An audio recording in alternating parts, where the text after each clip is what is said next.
Let me tell you something that might shock you. We turned off all ads for one of my clients for 30 days straight. No Facebook ads, no Google ads, no influencer campaigns, nothing. And the result?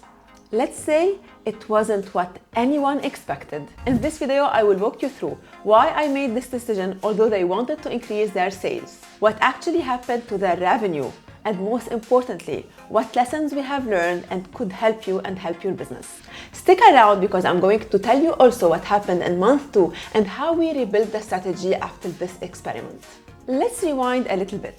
Last year, I started working with this brand, and they were generating around $500,000 in sales every year. The owners brought me to do a full audit for their marketing, their operations, basically everything. They wanted to scale, they wanted to get more customers, and for sure they wanted to increase their sales and their profits. Now here is something important. Before I came in, they had already worked with several agencies to improve their ads performance. They've done a lot of testing, tweaking, they even tried to increase their ads budget in order to get the brand to scale. And just before I stepped in, the agency told them to double their ads budget in order to double their sales. I told them this is not how it happens, because if your setup is not correct, if your campaigns are not profitable, increasing the budget won't fix it. It's not enough. I told them this is not how it works, because even if you have a profitable ad system, doubling the budget won't necessarily mean doubling the sales. Most probably, it wouldn't happen. So imagine the case where their current setup wasn't profitable even. Well, yes, they were doing everything by the book, but their results were flat. And that's where I stepped in and I proposed something new, something different. And my first recommendation was to cut all ad spend. And imagine their reaction. They wanted to increase the sales, and here I am asking them to stop spending on ads.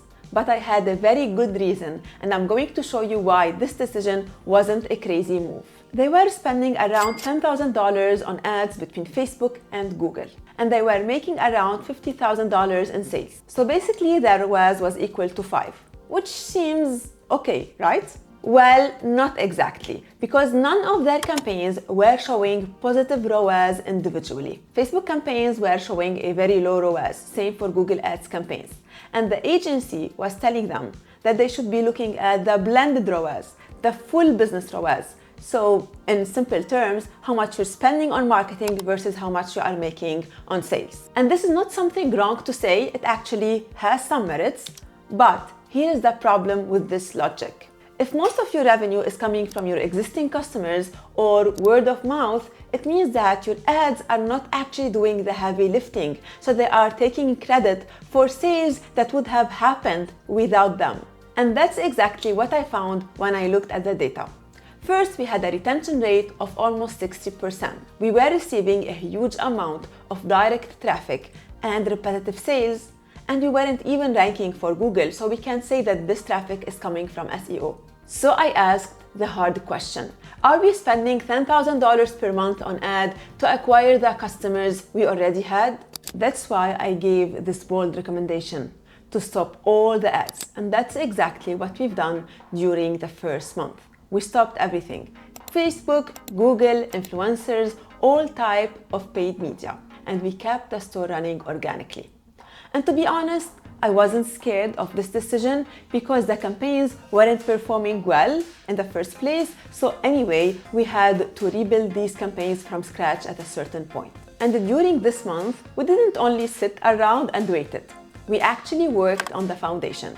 We started by optimizing the Shopify store and making sure that the product pages are well optimized and ready to convert more customers. Then we cleaned up their email marketing flows and we made sure they are optimized in order to get our customers back to the store and create loyalty. We also worked on activating our community through email marketing, through creating online workshops and stuff like that. We even talked directly with our most loyal customers and we asked them about their experience with our brand and why they love it. And simply put, we made sure every organic visit converted better. We treated this month as a reset, as a chance to prove the strength of the brand without relying on any paid ads. And now the part that you've been waiting for. What happened after 30 days? Well, our sales dropped by 5%. And the owners were stunned. They couldn't believe this. They even asked us to repeat the same experiment for an additional month to see if it holds. And guess what? The second month was even more profitable, especially that we weren't spending $10,000 on ads or paying the agency. Revenue stayed stable while profit went up. These 2 months taught us a lot. First, ads aren't a guarantee of growth.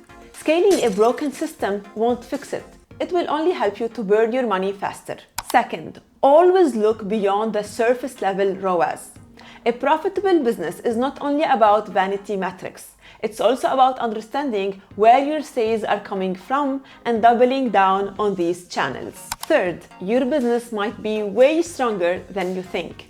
If sales kept coming even when you stopped all type of ads, it means that you have a healthy business.